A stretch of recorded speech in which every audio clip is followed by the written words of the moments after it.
Zoti na ka dhënë diellin, na ka dhënë 2 dete, na ka dhënë malet e larta nga Korabi dhe deri në malin e gjerë.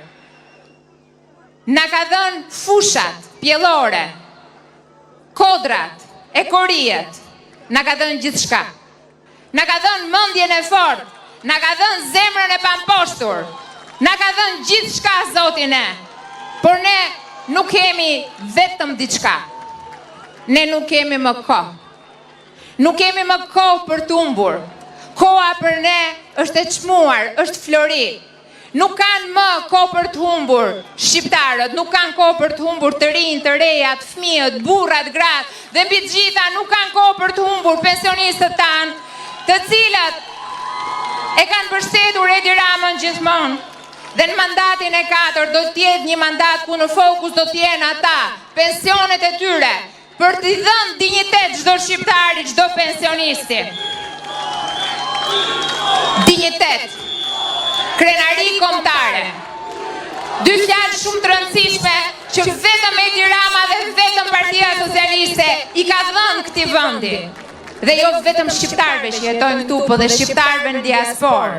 Dhe shqiptarëve në diasporë që sot janë me kokën lart, se për Shqipërinë sot flitet për turizmin, flitet për energjinë, për ekonominë.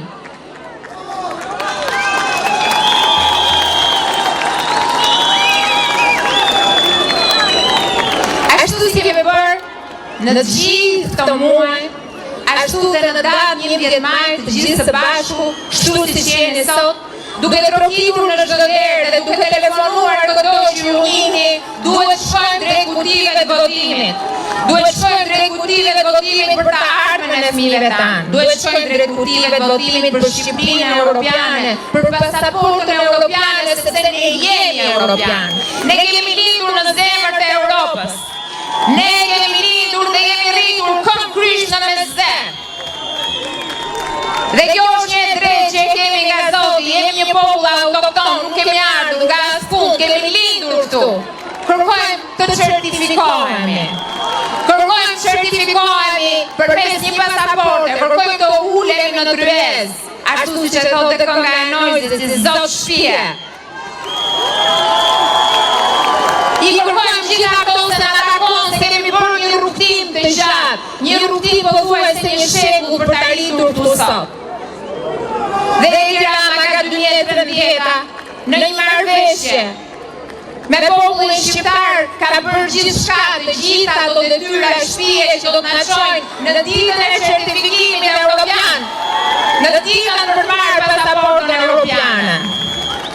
Ndaj, në 11 maj, motra dhe vëllezër, të gjithë së bashku, duhet shkojmë të votojmë. Për të korrur çka kemi mbjellë në kaq vite, për të korrur jo me drapër, por me autokombajn, siç i takon myshteqes, siç i takon kësaj toke pjellore, me autokombajn do korrim votat për gjithçka